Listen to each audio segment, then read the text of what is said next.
wobbly front tooth with his tongue as if he had nothing better to do, and he certainly wasn't about to suggest something Jacob was sure to object to. The fire escape rattled before Jacob appeared, up over the edge, bird-eyed and curious, his lanky frame now a licorice stick silhouette against the first pink-crimson watercolor drippings of dusk. He seemed much taller than his 10 years. Ethan took another deep breath, hearing the thump of his heart in his ears, and hoping, no, praying, Jacob would not run and tell his ma what Ethan was planning. Jacob gave the secret knock. Rat-a-tat, pause, tat, on their clubhouse shingle. "Enter, brother. I have some big news," Ethan boomed through the poster now a megaphone. "Tell me, Ethan." His best friend grinned and clapped a hand on his shoulder. "What is this emergency?" Ethan buttoned his lip to make sure he didn't tell Jacob off for getting his TH sounds wrong again. Jacob's Russian accent seemed to stick like glue to the tip of his tongue.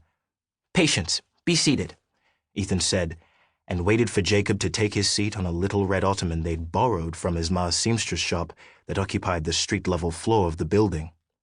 "Now the first rule of the Hieronymus Club is all for one, isn't that so?" Jacob nodded, with one cautious eyebrow raised. "Just remember that while I give you the news." "News?" Ethan stood to attention, snapped his suspenders up over his shoulders, then with a level of ceremony befitting the big men on the steps of City Hall, he slowly and with delicious anticipation peeled his poster apart to reveal all. He watched his friend's face pale as Jumbo's trunk unfurled majestically ahead of the rest of his noble body. Ethan cleared his throat. P.T. Barnum and a perilous parade of pachyderms will traverse the Brooklyn Bridge tonight to prove the bridge a providential marvel of engineering. Ethan raised his brows and grinned. "Jacob, do you know what providential means?" Jacob combed his hand through his dark curls, less enthusiastic than Ethan had hoped, and gave a one-shouldered shrug that looked very much like, "I don't care." "Well," said Ethan, tapping his recently pilfered Webster's dictionary as if he were deciphering the contents with Morse code. "I believe it means effective, or it could mean lucky, fortunate, incidental, that kind of thing. And that's what I'm planning to be tonight, providential and lucky. Are you feeling providential, Jacob?" Jacob looked unsure. "I don't know." "Jacob," Ethan said, "will you come to the parade?" I don't know. I don't think Ma will let me, but maybe I could." "Good. Then I declare this meeting closed. We must be on our way." Ethan didn't wait for protest. He grabbed Jacob's arm with one hand, scooped Honey up with the other, took one last look at the humpy, and then hustled them both down the fire escape stairs. The Great White Way looked different tonight with all the families bunched up excitedly under the ripple of electric lights. "Woohoo!" Jacob sang, squeezing Ethan's shoulder, miraculously enthused by the idea of the parade now that his backside was beyond the reach of Galina's small, but surprisingly effective, wooden spoon.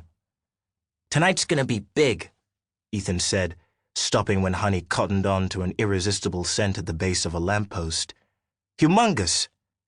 Jacob opened his dark eyes wide so they looked like saucers. "Jumbo-sized!" yelled Ethan as he shimmied up the lamppost to get a better view. From up there, the crowd running down Broadway looked like a colorful flotilla of hats and bonnets bobbing in a calm, moonlit night. He stayed for a moment to take in the twinkling magic that scolloped its way up to the Brooklyn Bridge, and then over the East River before he slid down and wriggled his fingers at Jacob in their code. Ethan wove his way through the spectators with the ease of silk stitching, and lots of, "Sorry, excuse me," and, "Have you seen my mother?" all the while slipping his fast fingers in and out of carelessly proffered pockets and handbags. He'd already nabbed a big golden orb of a pocket watch, a silver snuff box, and 8 silver coins. "We can't do any more thieving," Ethan said, counting out his stash in a dark alleyway behind a vacant sulky. "My pockets are full."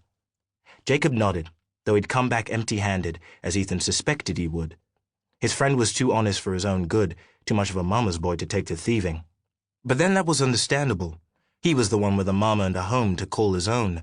He was more adept at using his nimble fingers to sketch pretty pictures and sew perfectly straight seams than filch like a common street kid. "Doesn't matter. Take this big pocket watch and give it to your ma. I got enough for both of us." He grabbed